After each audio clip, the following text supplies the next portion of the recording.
we suffered a massive loss, like a huge loss on our farm, and I'm gonna just dive into it straight. I'm not gonna waste your time, and I'm gonna explain to you what happened, what mistake we made, some things that happened that is really beyond our own control, and a whole lot of other stuff that I'm gonna talk about. So just sit back, relax, and I'll be right back.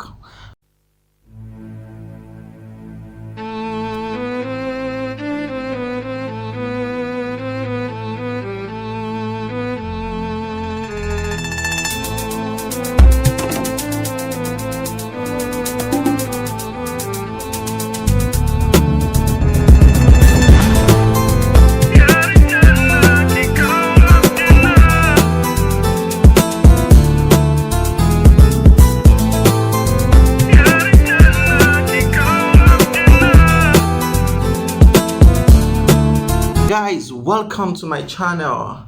Okay, so yeah, you already saw in the description below, and I just want to take you guys through what happened on the farm. But before I start, there is one crazy guy behind me. You can't see him. His name is Bright. He's my stupid old friend. I hope you can see him. He's hiding from the camera actually. Yay! See, look at him. This is the guy I rescued from Ghana actually. See that? Everyone can remember. There was a time there was war in Ghana, so he ran to Nigeria, and I gave him some safe haven. Now he's a big boy in the UAE, and he's representing Ghana all over the world. So big shout out to him. He's a massive support to this channel, and of course you guys won't be getting to see him because it's behind the camera, but he has really helped me to put a lot of stuff together today. So like I was saying, actually something happened on the farm a couple of days, and I just thought I should share my own experience, you understand, because a lot of times people always figure farmers like me, or people who are into some kind of businesses. Maybe they've been there for a couple of years, and they always figure them to know it all, to have all the experiences, to have all the answers and stuff like that. So what happened was, I think last week I uploaded a video on what we wanted to do as regards planting for the animals, and we trying to make our own food so that when the animals eventually arrive, we can reduce the cost of feeding them. But I am so sad to tell you today that it didn't go according to plan actually. And what I mean by that is, we didn't get the result we actually wanted from what we planted. So it's disheartening, but that is life. So if a young farmer, or you aspiring to be a farmer in future, these are some of the things you have to consider. You understand? You have to understand the fact that things will not always go the way you want them to go. Do you understand? Just like how you have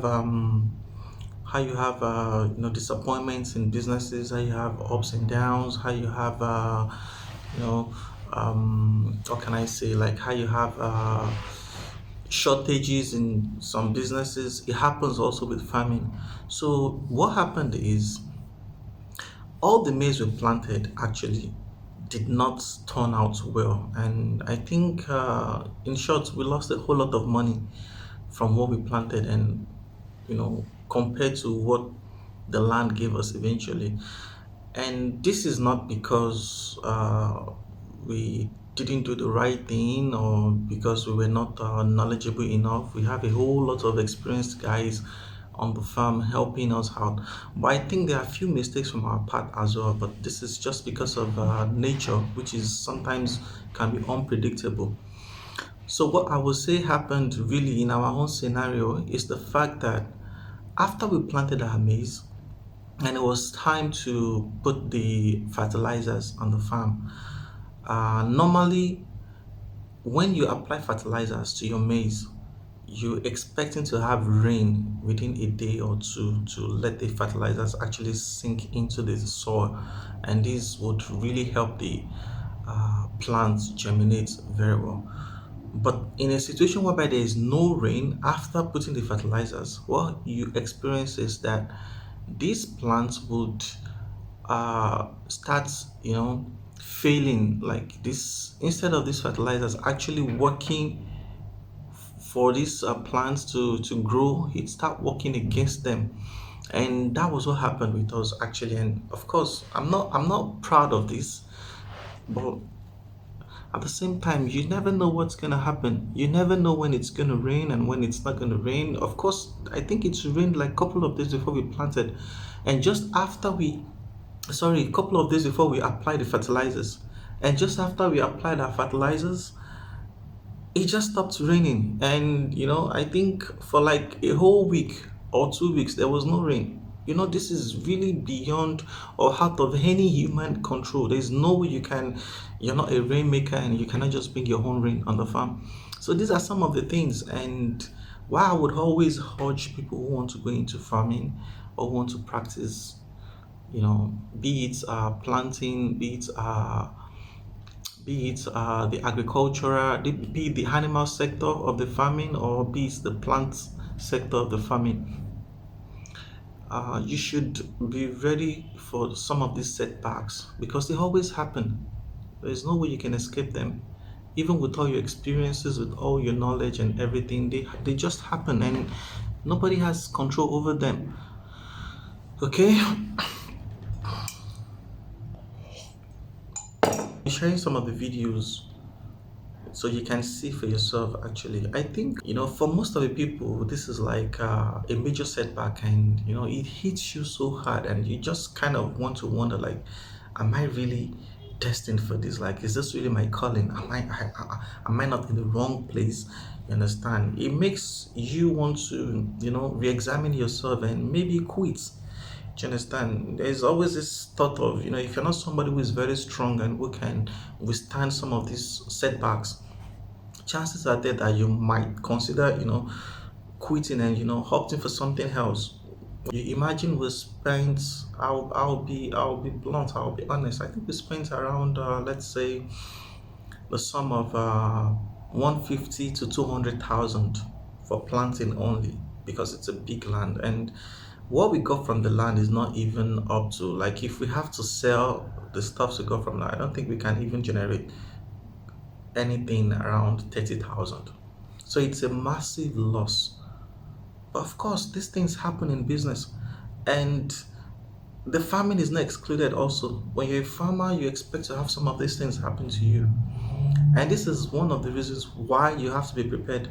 I'm gonna make another video on things to consider before you go into farming. Maybe in my next video I will talk about it. We're talking about business plan, we're talking about finance, we're talking about the resources, we're talking about a whole lot of stuff.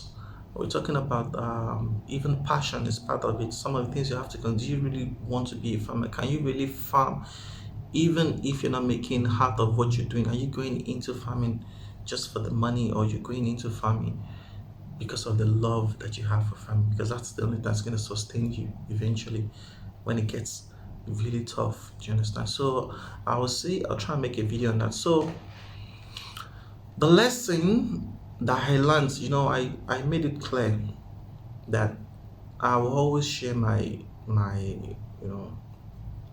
progress and shortcomings, and this is one of the things that happen. And of course, most people will not come to you and tell you, I lost some money, on my farm. People don't say. You hardly see people come to say that, because they don't want to make you feel like, okay, this is some kind of risky thing and you should not go into it.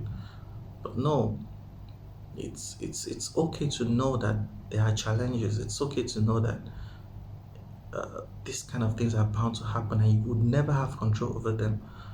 And of course, when you see that people have been through them and they came out of them, it can always challenge you to always understand that even though it happens to you, you can take the same step that these people took, and you can always get out of it, no matter the situation, no matter the circumstances surrounding your own situation. You can always, become out better even than the people that witnessed it or experienced it before you.